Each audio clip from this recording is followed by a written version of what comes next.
হাজির হয়েছে পথে হিরোয়ের মতো লোক আছে সারা বাংলাদেশ জুড়ে কোটি কোটি মানুষ আজকে মুহূর্তের জন্য যারা তাকিয়ে আছে হাজির কথা শোনার জন্য। বিদেশে যারা আছে বাংলাদেশি এই মুহূর্তে তারাও হাদির কথা জানতে চায়।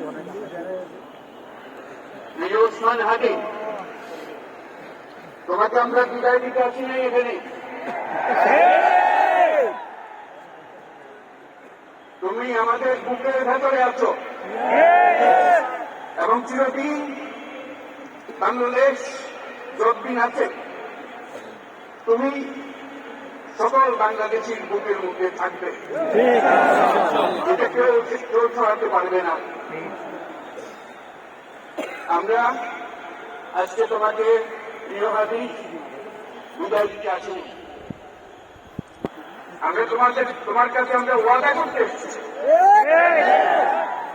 তুমি যা বলে গেছো সেটা যেন আমরা পূরণ করতে পারি। এই ওয়াদা করার জন্য আমরা একত্র হয়েছি। দেশের ওয়াদা শুধু আমরা নয়, পুরুষের উৎসবে বাংলাদেশের সব মানুষ পূরণ করবে, সেই ওয়াদা করার জন্য আমরা তোমার কাছে আজকে এসেছি সবাই মিলে। আমরা তোমার যে মানব প্রেম, তোমার যে ভঙ্গি, মানুষের সঙ্গে উঠা বসা, তোমার যে রাজনৈতিক দৃষ্টিভঙ্গি সবাই প্রশংসা করছে, সেটা আমরা মনে প্রাণে গ্রহণ করছি। যেটা যেন আমাদের মনে সবসময় জাগ্রত থাকে, আমরা সেটা অনুসরণ করতে পারি। তুমি আমাদেরকে এমন এক মন্ত্র কানে দিয়ে গেছ, সেই মন্ত্র বাংলাদেশের কেউ কোনোদিন বলতে পারবে না, আমাকে এই মন্ত্র চিরদিন আমাদের কানে পাচ্ছে। যে মন্ত্র বাংলাদেশের বড় মন্ত্র হয়ে আমাদের জাতির সঙ্গে সংযুক্ত থাকে। তোমার মন্ত্র ছিল বড়বীর চির উন্নত মমশীল।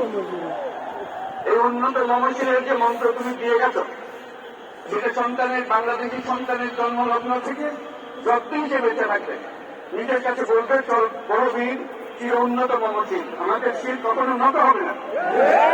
এই মন্ত্র তুমি আমাদেরকে দিয়ে গেছ, আমাদের সব কাজে ছিল আমরা প্রমাণ করব, আমরা দুনিয়ার সামনে মাথা উঁচু করে করব, কারো কাছে মাথা নত করবো না। যে মন্ত্র তুমি আমাদেরকে দিয়ে গেছো আমরা সেটা পূরণ করে যাব। প্রিয় হাজি, তুমি নির্বাচনে অংশগ্রহণ করতে চেয়েছিলে এবং সেই নির্বাচনে অংশগ্রহণ করতে গিয়ে নির্বাচন কিভাবে করতে হয় তারও একটা প্রক্রিয়া জানিয়ে গেছে আমাদের। সেই প্রক্রিয়া যেন আমরা সবাই মিলে গ্রহণ করি, যে কিভাবে প্রচারণা কার্য চালাতে হয়, কিভাবে মানুষের কাছে যেতে হয়, কিভাবে মানুষকে কষ্ট না দিয়ে তার বক্তব্য প্রকাশ করতে হয়, কিভাবে বিভিন্নভাবে মানুষের কাছে আসতে হয়, সবকিছু তুমি শিক্ষা দিয়ে গেছে।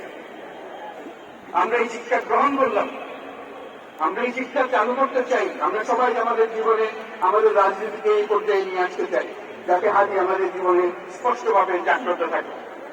হাদি, তুমি হারিয়ে যাবে না, তুমি কোনদিন কেউ তোমাকে ভুলতে পারবে না, তুমি যুগ যুগ ধরে আমাদের সঙ্গে থাকবে, আমাদেরকে তোমার মন্ত্র কোনো যে মনে করিয়ে দেবে, আমরা তোমাকে মনে করিয়ে দেব জলবীর অন্যতম মসজিদ। আমরা সেই মন্ত্র নিয়ে আজকে সামনের পথে এগিয়ে যাব। তোমাকে আমাদের সবার পক্ষ থেকে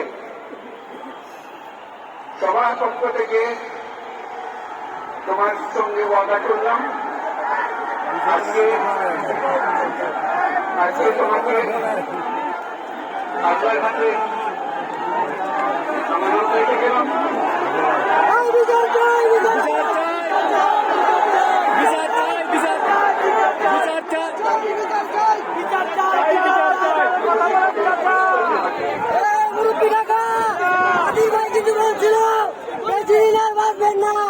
সবগুলারে কয়া দেন আমার মনে সারা করে আদিবাসীকে দেয়।